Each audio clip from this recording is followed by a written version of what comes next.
Be advised, the opinions and views of the hosts and guests do not reflect those of the station.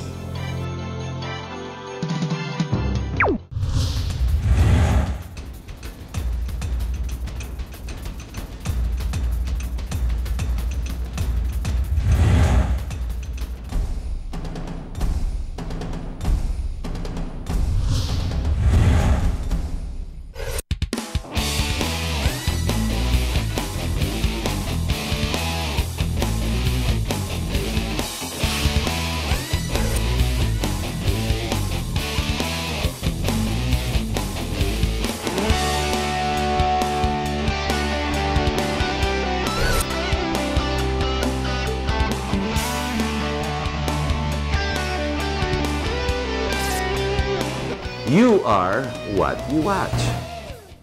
Hello, good evening. My name is Harry. Welcome To our program. Tonight we have a slightly different show. We're going to talk about the economy because after all, the current events, that's exactly what the platform's all about. It's called, let's see, taking money away? But either way, let's not go into those issues.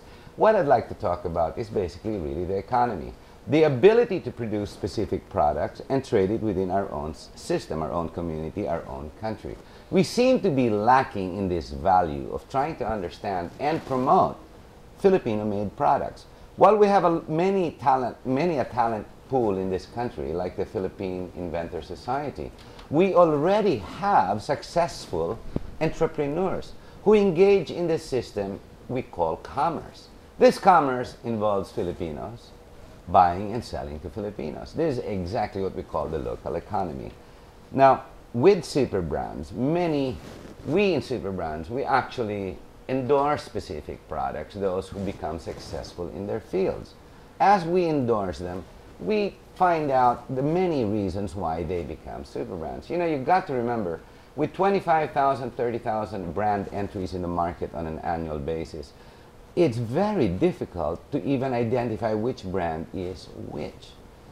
Tonight, I'm going to promote to you a super brand.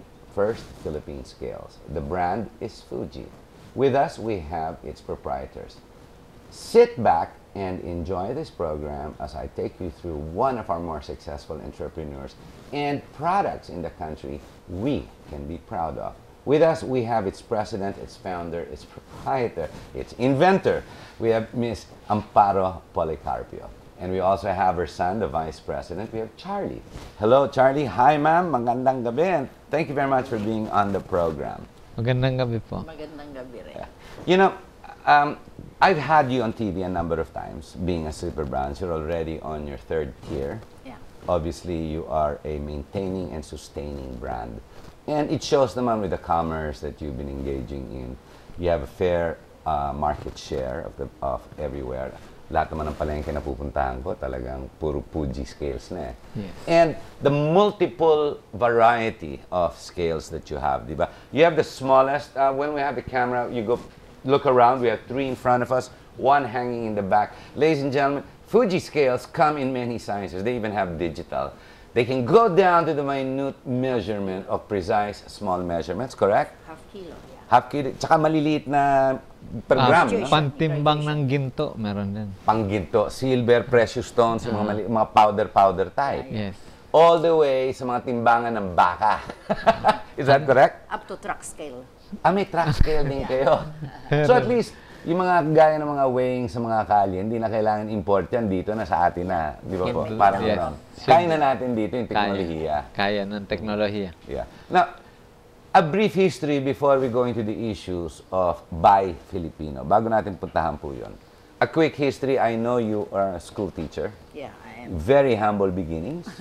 You and your husband continue to be the professional. You will continue to teach at nagtiyaga ka maging proprietor. Tama ba po yun? Yes, that's right. Ilang taon na po yan? Mga 30 years na? 20 years? During my teaching Opo, period, opo.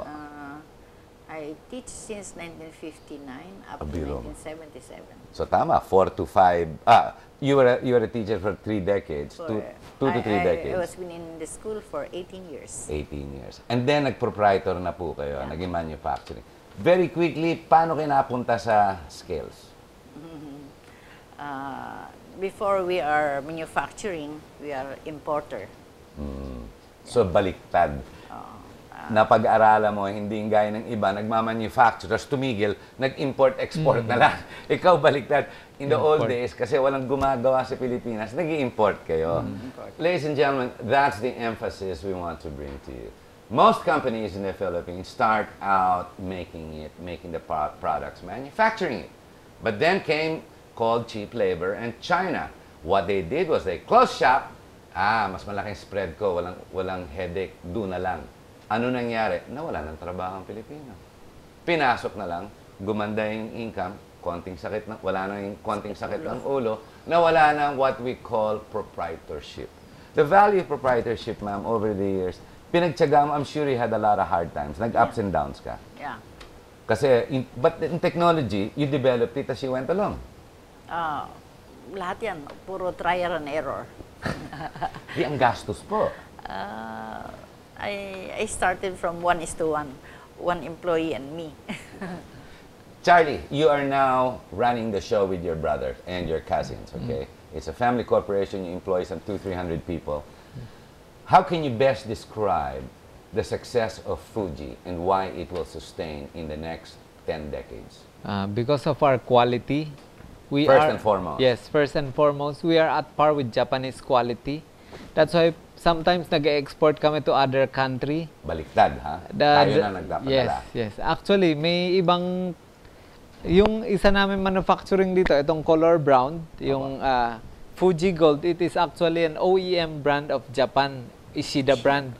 Binigay niya sa amin ang drawing niya dahil nakita niyang factory capability namin at saka yung quality intensiveness namin. Kaya sabi niya, gawan niyo kami ng timbangan namin. So, binigay niya sa amin ng drawing lahat at saka gumawa kami. Then, 3 years nila minonitor yung quality namin at pumasa kami doon. After that, lumalabas mga timbangan namin. At this time, 3 pa lang bansa ang nilabas namin.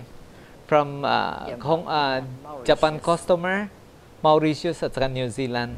And once pumasok kami, mga Japanese brand or Taiwan brand na-affect namin.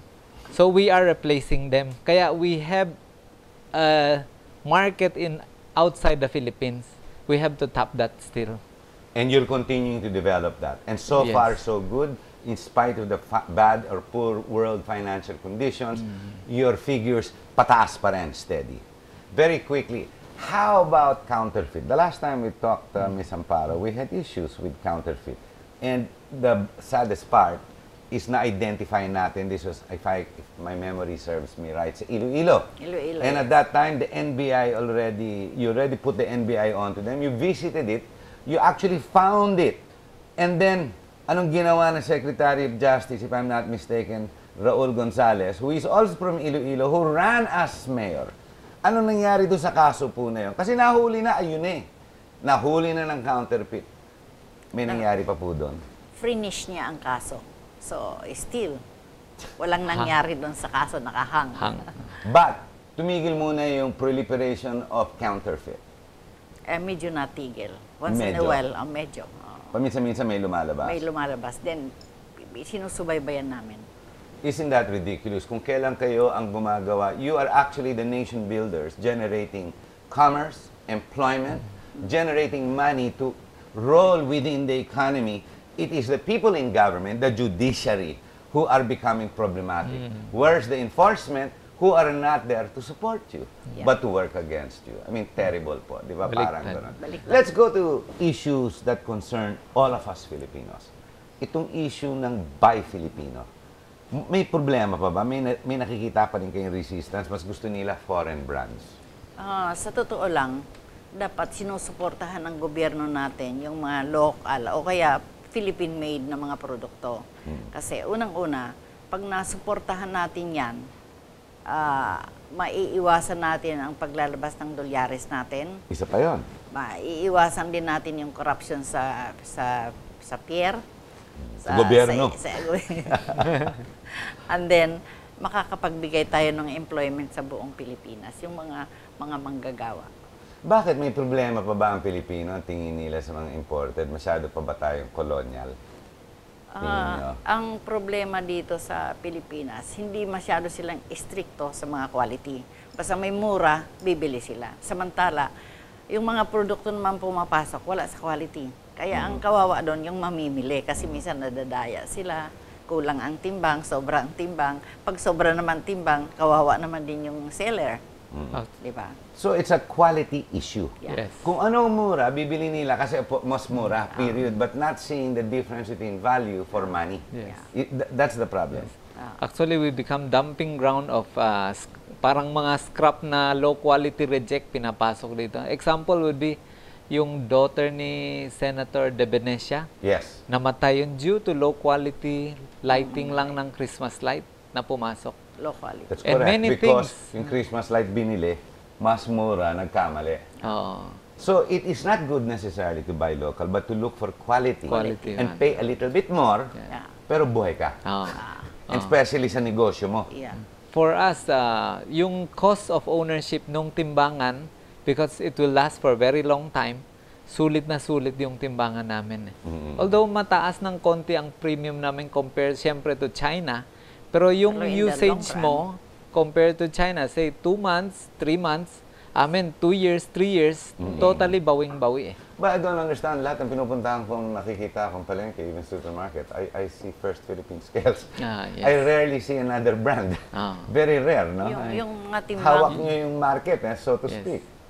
yung mga timbangan namin, yung iba na nakokolekt namin, more than 10 years nagagamit pa nila. 10 years buhay pa. Yeah. Oo, meron kaming mga kinolekta na umabot ng ganon at binigyan na lang namin ng Bago, pinalitan nyo. loyalty award. Loyalty award. Yeah. But you have produced so many, and your factory, I've noticed you've streamlined your factory. Kayo lang nag-set up po niyan as you went along, di ba? Palaki na palaki ang division nyo.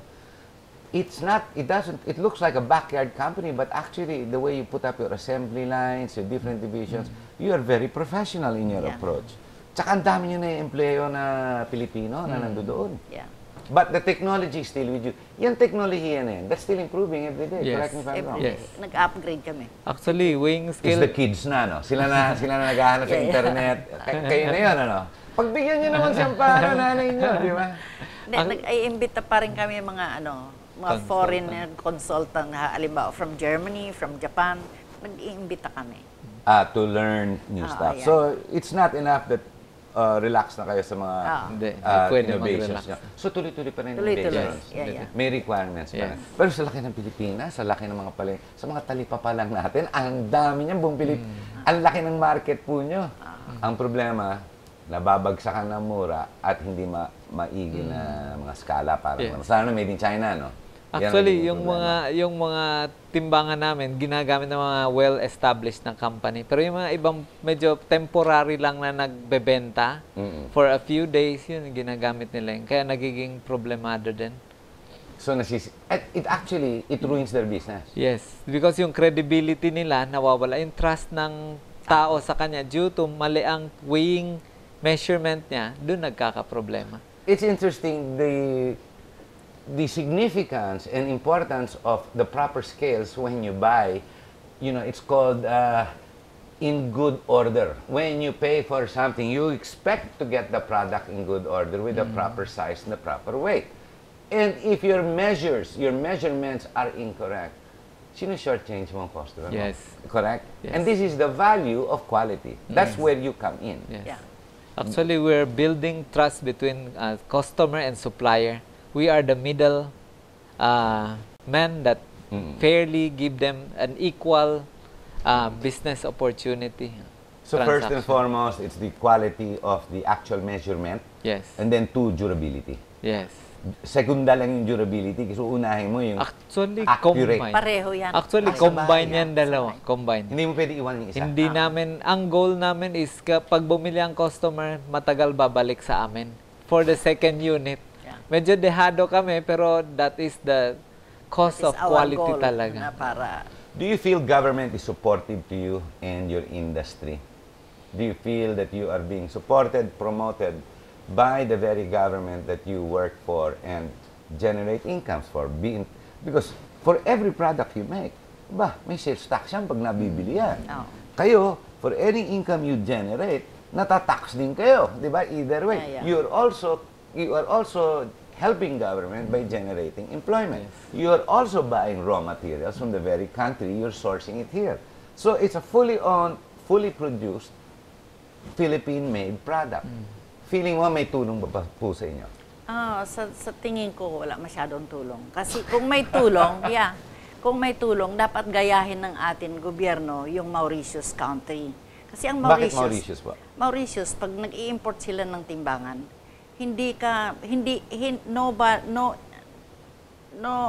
any company can import scale just like that.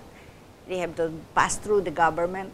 Halimbawa, pag import ka, gobyerno ang mag-check muna. Pag pumasa, saka lang ipapabenta sa'yo. Ganun sila kayo. Because quality. Yeah, So mataas ang quality control nila. Because ang weighing is about trading eh. Pera, kapalit ng value ng tao. The value of this. This is not just equipment. Yes. This is trade. Yes. This is trade tools. Yes. So pagka, alam mo, bibili ka 1 kilo, binigyan ka ng kalahating kilo, luging-lugi ka. Kaya nagiging middleman ang timbangan. And sa Mauritius, meron silang pattern approval. Once pumasok yan, meron silang tinatawag na legal for trade. Yes. Pag sinabing legal for trade, titimbang nila yan, check nila ang quality. Pag pumasa at saka lang magiging legal for trade. And saka lang pwede mag-import. In Mauritius, dalawang bansa. Yeah.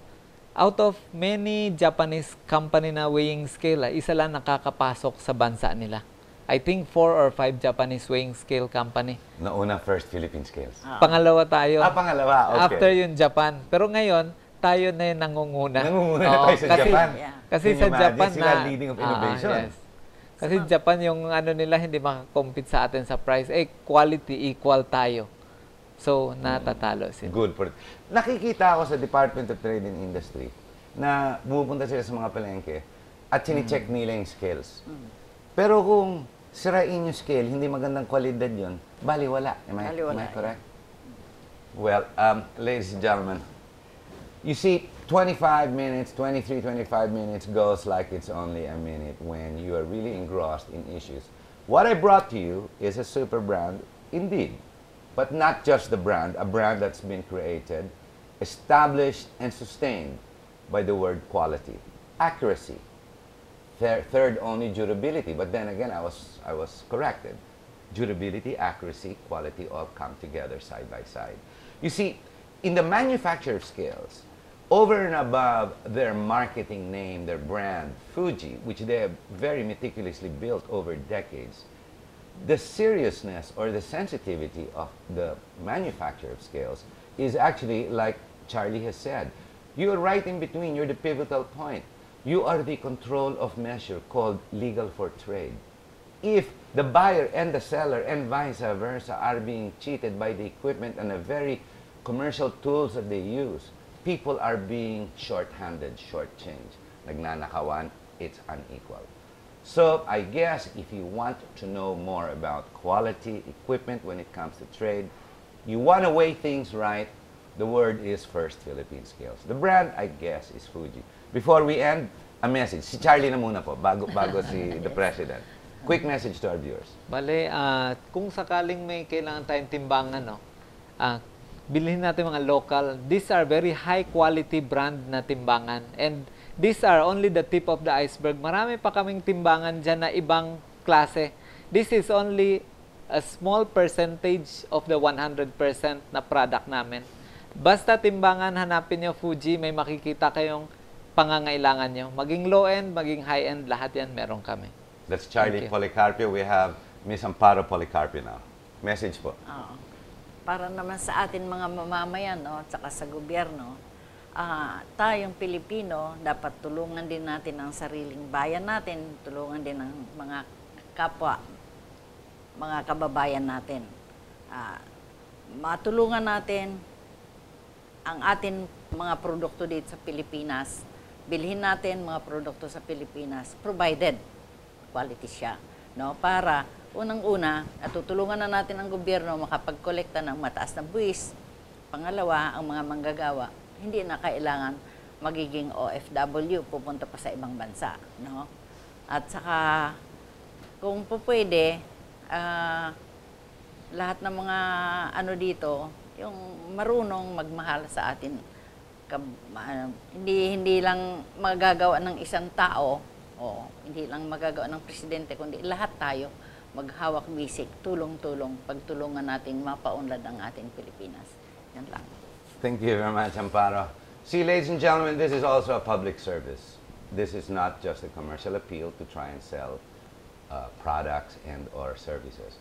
In this case, this is called part of nation building, the commercial tools of trade. If it's a super brand, at least I will bring to you the accuracy, in this case, the quality, the durability, and legal for trade. Maraming salamat po. We'll be right back.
Ah, really? Maybe what? Hello, my name is Harton Welcome. Welcome to our program. In this second part, let's see. Let's wind it up a bit and find out more about exactly what's going on in our current events. As you well know, the TV tubes, the front headlines, and everything on radio is talking about one and the same thing. But I'm not going to tell you what that is. If you don't watch and you're not in the know, then you're at fault. With us, we have a special guest who's taken time out to sit with us. We have the Deputy Speaker of the House. We have Crispin, Attorney Crispin Boying Remulla. Hello, Congressman. Thank you very much for being on the show. Hello. First of all, before we go on, I'd like to congratulate your show, Carambola. Ladies and gentlemen, if you don't hear it, every morning, that's on dial 882 on the AM frequency. It's called Carambola. There's about 6 of them, and it's on between 8 in the morning till 10 o'clock. I know it's drive time, but I bought a small radio and took it to the office because after drive time, now that since I live in the South, it's only 10 minutes into Makati, naiwan ako. So I had to buy a small radio so I can continue listening. Ang inaantay ko, sana malagay na kayo sa TV. Salamat po, Mr. Congressman. Very quickly, how's Congress going now that you're about to resume again? Well, it's doing fine. I mean, I've never seen better attendance in Congress. Oh, that's an My improvement. 3 terms. In 7 years, this is the first time that we never had a problem with quorum. What do you attribute that to? Well, probably it's because we have more neophyte legislators now. But the mood for lawmaking is better now, I think. That's very important. Yes. But there's so many things ongoing that are extremely controversial that most, I would think, would shy away from. You being on top of one of them, which is the RH bill, which has Yes. become very divisive. Where is that going? Well, it's going to take a long time. It's almost been a year. It's around 8 months since we started the debates on the RH. And I think that will be through by September or October, before the October break. You mean finally? Yeah, finally. It's been so many years. But do you agree, Congressman, na naging very divisive to, this issue? Well, yes, of course, because it's a matter of religion also. It's there are lobbies on both sides. And probably the bigger lobby is the religious lobby, which has been there in the Filipino psyche for the past 400 years. So how can you say no, or how can you not take note of what the bishops say? So it can influence the way that people think. But on the practical standpoint, there are always 2 sides to a coin. And if you look at it, they're both good. On one side, the side of faith, well, you can add there that the human dimension, the biggest resource of the world, is human resources. Yeah, people. People.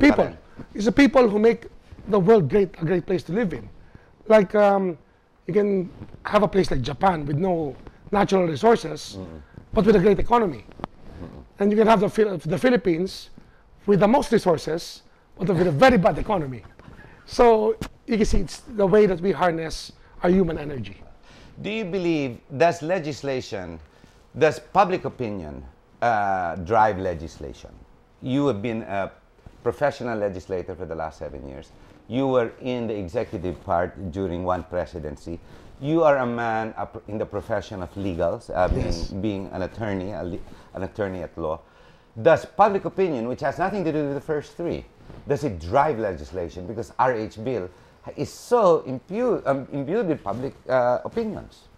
It does. It does. Because, number one, even if you go to the session or to a committee hearing, once there are cameras inside the committee hearing, you're sure it's jam-packed. I can assure you it's jam-packed. And people know where to sit. So there'll be a camera showing their faces. It's part of political life that your constituents saw you on TV.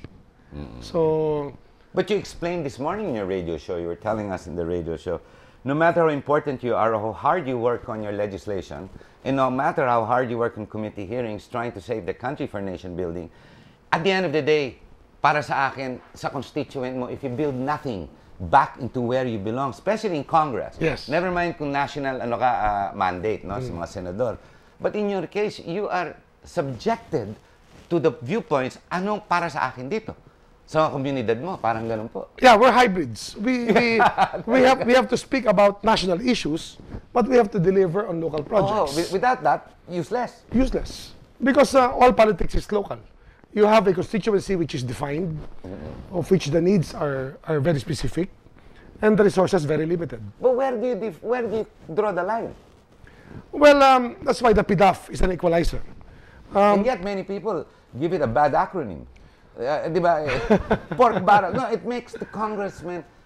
No, I realize the long hours you guys have to put in. Yes. The committee hearings, Yes. especially for those who work. For those who don't attend, well, we already know. You know, Yes, they walk around with secretaries who can't Yes. carry their folders. Yes. But for those who actually work, I don't understand that part. Well, when it comes to... Kailangan nyo pork barrel eh. Yeah, and I shouldn't say pork barrel. That's terrible. it's not even pork barrel, because what we're doing is we're putting in what you call a social amelioration fund. Because the biggest problem of this country, kahit saan ka magpunta sa bawat sulok ng Pilipinas, ang pinakamalaking suliranin natin, health. Pambili ng gamot. Ang isang magkasakit sa pamilya can make a family poor already. Just one person getting sick can cost 1 million pesos. That's already their house and lot. We have no social security system. Middle class sila, bigla naging low Biglang poor. naging poor. So that's how the only way that we can help bridge the gap is by direct intervention. So we identify funds for NKTI, NKTI, Heart Center, PGH, for those in the provinces, the provincial hospitals. So health intervention is very important. Number 2, scholarships. Because education is so expensive. The only way for social mobility is education, and to help the parents augment their income, because there's an everyday cost to education. Hindi naman pwedeng tuition lang. Kailangan may baon din. May pambili ng libro. Mayroon pang research sa internet. Kaya dapat tulungan mo rin. Doon, yan ang pork barrel. But people want to give a dirty connotation to it. They don't want to itemize it in the budget. And if you leave it directly to politicians or in the local level, then it will become very selective. So it has to be on merit. You have to be institutional in approach. So the institution will enjoy for 9 years your support. At least the 9 years you're allowed Safe to sila. serve. Yes. At least you can, in 9 years, I can put in Cavite State University 20 million pesos or 30 million pesos. I never see that. Wawaldas mo lang, wala rin mangyayari. Oh, I never see that money. Pag walang strategic spending, kumbaga. I only see happy students, but I never see them. Talk about high prices. It seems that the current events that are taking place all over now with PCSO and all the scams and prices increasing. Can legislation appease that, hold that back, control that somewhat? Can Congress do something about it? The budget. So, pwede mo ipitin, baliktad. Well, Or spend more? I went to Switzerland to attend an UNCTAD meeting, United Nations Conference on Trade and Development. Trade and Development. And we were talking about the debt problem. You're supposed to spend more. That's what I would think, No, because, rather than hold back. Yes, yes. We're talking about the debt problem because 45% of our national budget goes to automatic appropriation. Yes. Bayad utang. Oh, bayad utang. And I was telling the resource persons from UNCTAD and those people from the UN, our problem is these vendors of debt who went to this country, sold us very bad debts The for IMF. commodities. No, not only the IMF. I'll give you an example. We have warehouses full of telephones which have never been used and are obsolete already. And we owe probably $500 million because of it. So we need a debt audit so we can be selective and channel it towards health and education. But the problem is nobody wants to do it. Strategic spending and maximizing Yes, basically yes, what's yes. available already. Yes, yes. But that's basically poor management. Is that not poor management? What do you call that? That's poor management on behalf of entrepreneurs or people mandated to handle it. That's the executive side. The executive side is the problem. I think is also with the Department of Finance. When you hire bankers as secretaries, Hirap. yes, they have conflicts of interest and they go back to banking after their term. I heard about that. Yes, they go back to banking. We should never hire bankers as part of the Department of Finance because of the conflict of interest involved. Excuse me muna. Yeah, I can hear your phone ringing. Yeah. You know, I don't understand. You have the mandate of the people. You have the respect of the people. And you, especially many of you in Congress, I will not say everyone and I won't say a good number, but many are actually involved in nation building, and it's a very important issue. Where is it going next? You're about to open up. What are you going to prioritize now? The RH bill? What else would you be doing now? Well, we have so many problems right now. No? Right now, I think that what we should bring back is the power of congressional oversight. Because we have so many laws which are unfunded. We can keep on drafting laws, but if there's no fund, what's the use of these laws? You need funds to do these laws. Of course. To yes. implement, for To implement the implementation. laws, yes, yes. So, congressional oversight is very important. But it's not as active as it was before. That's why we really have to use that oversight power more, I think. Because lawmaking, we have the best statutes in the world. The problem is how it's implemented in the country. Doon nagkakamali. Doon nagkakamali. Very quickly, where are things going with PCSO and the scams that seem to be, well, on media, because I repeated that twice because I wanted to emphasize that, how media can get it all wrong, or what we call perceptions that are generated for different purposes or objectives. The Pajero 7, when there was not even one Pajero, Yes. it was a Montero. Yes. Nagkamali-mali. And then they're saying it's the GMA regime that's trying to bite back. Either way. Of course, there is the lackluster performance of the so-called president that's going around, brought about by this guy, General Mariano now. Yes. There are many things unfolding. Will Congress, question one, will they also investigate the PCSO like you did with many other issues? Interchamber courtesy dictates that we do not do that. Oh, I didn't realize. What we do is we hold separate investigations on different subject matters. Specific na lang. Yes. Specific. Once it's their turf, we let them go. We don't interfere anymore. Yes. So, wag na yun. So you're going to go forward and look for other legislations to help. Yes. But it looks like PCSO is in a real mess. Your point of view of where the economy is going. You're a nation builder. I listen to you every morning, and you have detailed issues that you answer very well. And at the same time, you look at the holistic approach of many Yes. other things that are ongoing. Where are we going, sir? Well, the problem really is employment. We have to be able, the problem now that we have to solve is how to match education with jobs. Matching. Job matching. I asked this 7 years ago from the Secretary of Trade and Industry, Secretary of Education, if there was any effort for them to meet, at least to know, We wouldn't have that many nurses. if the courses of cheddar offering match with the job offerings that are created. Yes. And practically there's nothing. There's no group that does it within the executive department. That is one of the most important problems right now that we have to solve.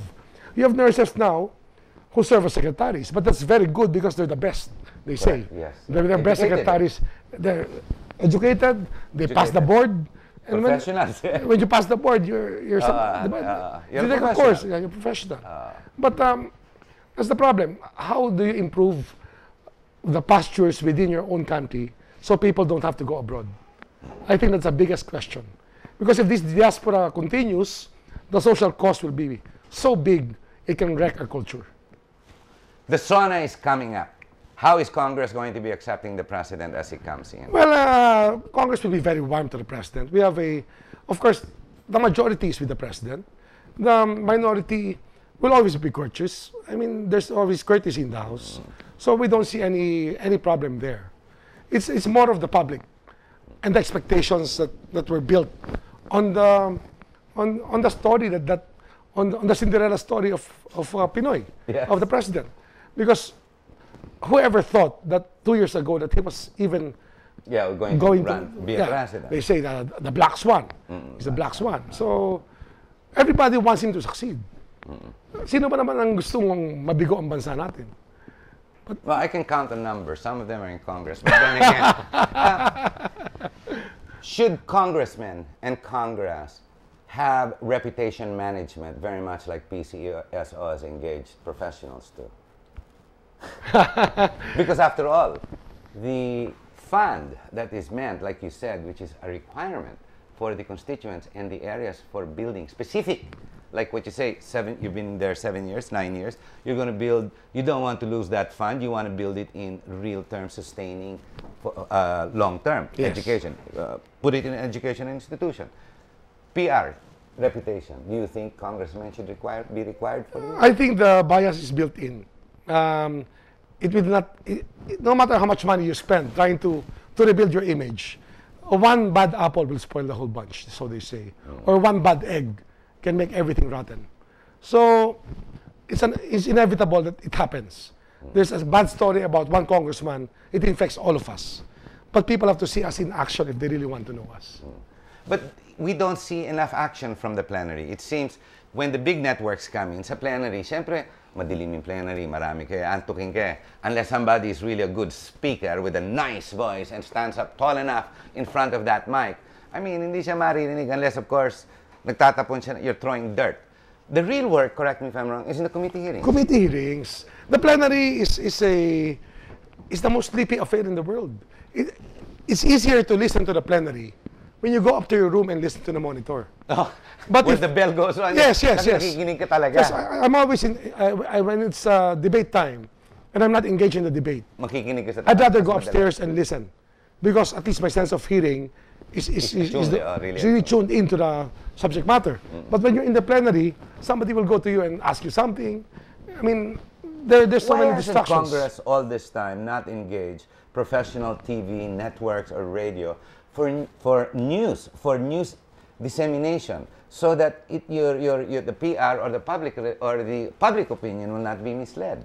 After all, you can legislate your own networks or your own communication tools, because after all, information is everything.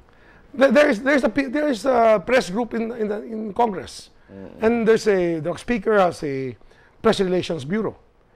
But of course, everybody has a spin, and there's always a spin to everything. So no matter what you do, the smallest thing is blown up.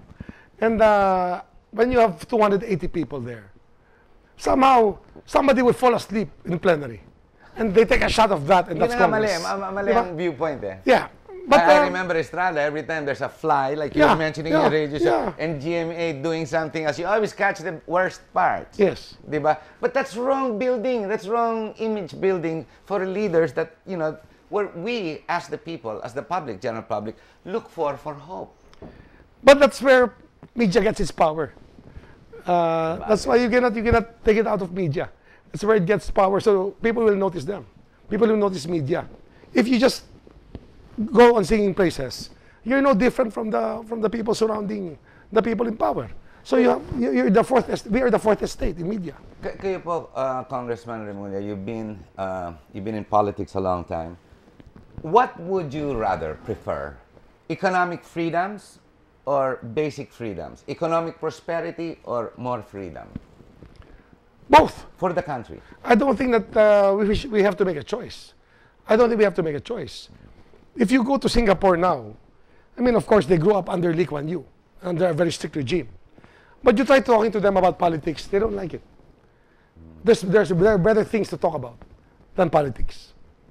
Trade. Trade, Or entertainment even. entertainment, Pero wag lang development. Why are we so engrossed with politics? It's a national pastime. It's the biggest employer. It's the biggest employer. It's the biggest employer, and it's the biggest way to waste money is through government, Politics, government. inefficient government. That's exactly where it seems right now. Especially the expose going on with PCSO. Billions of pesos are being thrown away left and right and pocketed. And people are getting so disgusted. Parang ganun po nangyayari. Parang, is there hope? Oh yes, but it will take a 24/7 type of leadership to do it. We have to just Do we have keep it? on grinding. I hate to ask that to you directly. No, because you're on TV, you know. No, I have no problem with that because you have to give the president a chance. The first year is really difficult, How long should we give especially him? if you never had executive experience. For people like us who went through the PMS, through the bureaucracy, we know probably completed staff work, concept. But for those who were really politicians in the beginning, you have to take a big grasp of the bureaucracy first, to let them feel it first, to know to appreciate the people around them. How long can we afford to give him? Well, probably at the most 2 years, at the most. So 1 more year. 1 more year, maybe 6 more months. Depends on what reforms will be instituted. And this budget will be very critical, the next budget. The budgets, very quickly, just a point of view in the budgets. I've discussed that so many times in my program with many different types of people, from accountants all the way to politicians. Why is it until today we don't go itemized budgeting and we're still budgeting and we're still going lump sum, where it's very difficult to identify where it's going? Precisely why the pork barrel concept can go if we're allowed to itemize. You mean you're not allowed to itemize, but We- everything starts with you. I write letters left and right telling them that this is what should be done. I talk to every agency and tell them this road will be the best road for the purpose and create 50,000 jobs. Yes, sir. But they won't do it. But everything emanates, the power emanates, the budget emanates from Congress. Well, when I was one of those who oriented the congressmen, the new ones, and I told them, keep on writing letters. Write the departments on what is needed. Tell them what is needed, so when budget time comes, you can ask them, did you do what I requested? And if they didn't, why don't you penalize them? That's what we're going to do now. Now, there's you going to mean be we're going to see it happening this year before this the year. end of the year? Everybody has a collection of letters now. I practically brainwashed the neophytes never to stop writing letters. Just sign a letter a day, and you're safe. Budget time, you That's can do terrific. something. Give them 1 peso, inutil na kagad yung ehensya nila. Exactly. Because Yes. that's really where the power lies. Yes. At Congress, and many people have to realize this. Congressman, we're at the end of the show. You know, just like Carambola, it's enjoyable to have you in front of me. And I hope you will make more time in the future to discuss Sure. the issues of Congress. We are in the last 3 minutes. A message to our viewer. Well, Viewers, more than one viewers. I think Maniling Morato did what, 0.03? Wala daw nanonood, sabi ni Senator Jinggoy. Let's see. I hope it's 0.03 plus 1. Okay, yes, sir. Well, ang buhay ng congressman ay hindi madali. Akala ng tao, pork barrel, tapos na. But ang buhay po namin, mula sa local problems, hanggang sa mga committee, tuloy-tuloy yan, hanggang sa pagtapos ng session ng Wednesday ng gabi. Kaya sana ma-appreciate naman nila ang trabaho na ginagawa ng Kongreso. Ngayon, ang mahalaga siguro, magkatugma yung gusto ng Executive Department tsaka ng Kongreso. Ang problema kasi yung arrogance of power. Sana wag naman mag-rub off kahit kanino. Not only to Congress, to the Executive, to the Senate, to the Judiciary.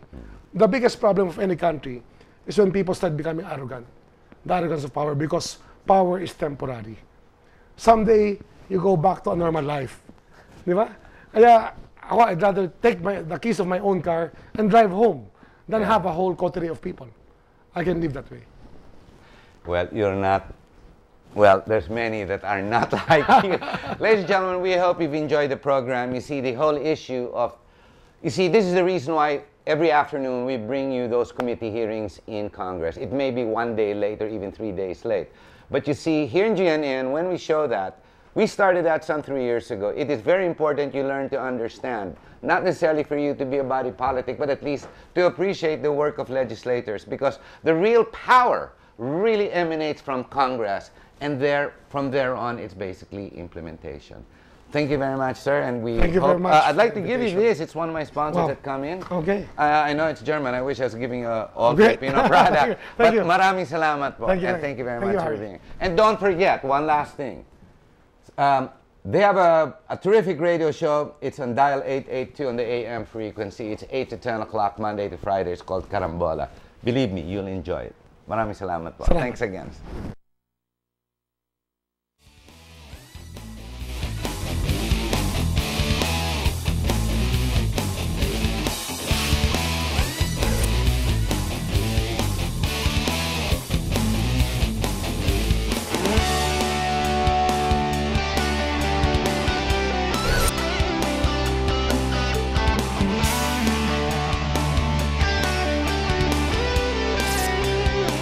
You are what you watch.